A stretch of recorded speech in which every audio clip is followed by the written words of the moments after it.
You ever wonder what a building plan would look like if it came, straight from a divine source? Well, today, that's exactly what we're doing. We're going to unpack one of the most detailed, most ancient blueprints ever recorded right out of the book of Exodus. And you'll see how every single detail was spelled out to build something truly unique. All right, let's get into it. I mean, that's really the big question at the heart of all this, right? How do you actually build a space for the divine here on Earth? We're not just talking about, throwing up some walls. This is about creating a physical place for a spiritual purpose. And believe me, the instructions we're about to go through, they give a very specific answer. So when we get into Exodus 27, it's not like these are just suggestions. No way. This is a direct, detailed blueprint. You can pretty much think of it as a divine instruction manual where every single measurement, every material, every method, it's all non-negotiable. This wasn't someone's good idea. This was a plan handed down. So, where do you even begin with a plan like this? Well, the very first thing on the list is an altar. This is the absolute heart of the whole outer space, both functionally and symbolically. And the main material? Something called shittim wood.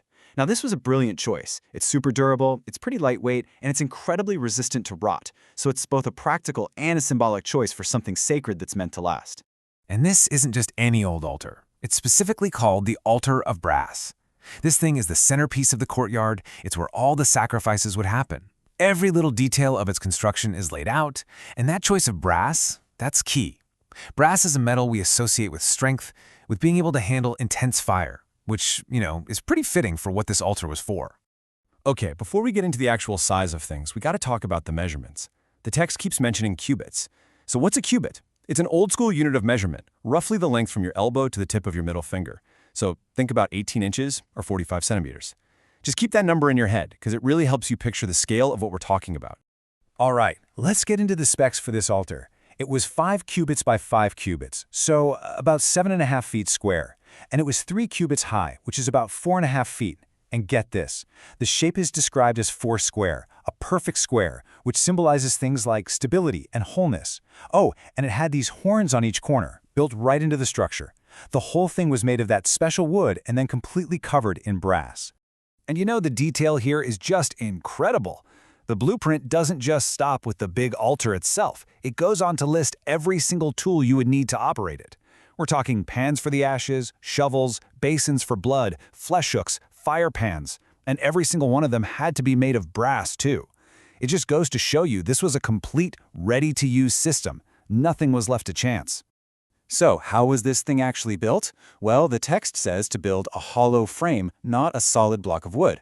I mean, that's a brilliant design right there. It makes it so much lighter. Then, that whole wooden frame gets covered in sheets of brass. A brass grate, kind of like a grill, was set halfway down inside to hold the fire. And finally, they added rings and long poles, also wood covered in brass, so the whole thing could be picked up and carried. This was literally a sanctuary on the move. Okay, so once the altar is designed, the blueprint zooms out a bit. Now we're going to look at the space around the altar, the court. And its whole purpose was to create a boundary, right? A clear line in the sand, separating the sacred area from the regular, everyday world outside. And just to give you a sense of the scale here, the courtyard was 100 cubits long. Okay, so what does that mean? That's about 150 feet or 45 meters. We're talking half the length of an American football field. So this was not some tiny little chapel. This was a pretty big enclosure, and it was meant to be impressive. And check out the symmetry of the design. It's just perfect. The north and south sides were both 100 cubits long. The east and west ends? Exactly half of that, 50 cubits each. So you end up with this perfect 2-to-1 rectangle. It really emphasizes a sense of order and that this was all intentional. And the materials for the courtyard walls, oh yeah, they're just as specific and symbolic as the altar. The walls were actually these hangings made of fine twined linen, which represents purity. They were held up by pillars that sat in strong brass sockets. But the hooks that held the linen up and the decorative bands that went around the pillars, those had to be pure silver. And silver is a metal that's often tied to the idea of redemption. See, every single material helps tell the story. All right, so how do you get into this sacred space?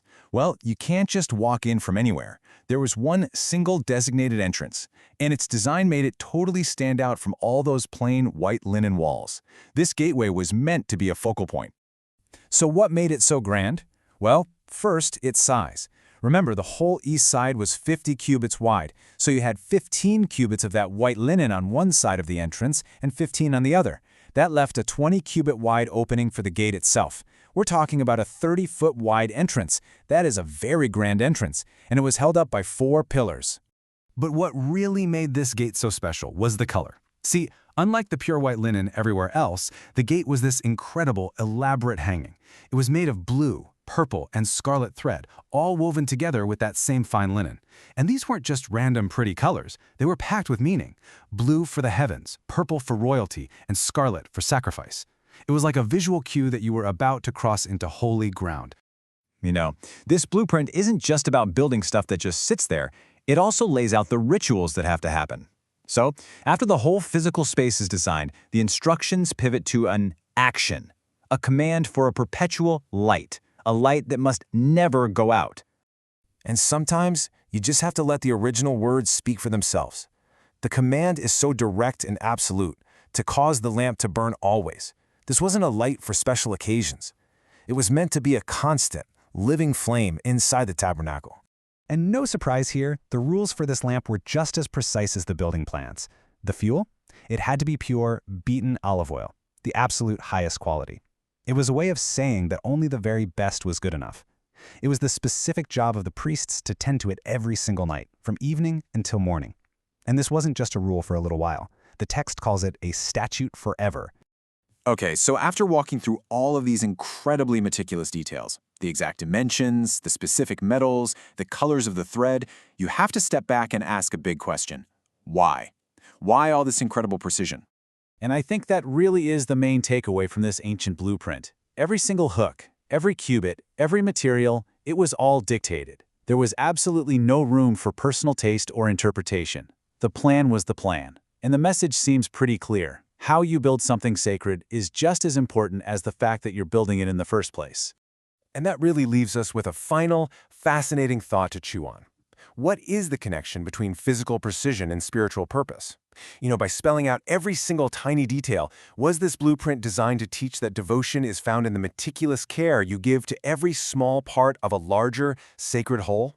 It's an amazing question about how the things we can touch connect to the things we can't.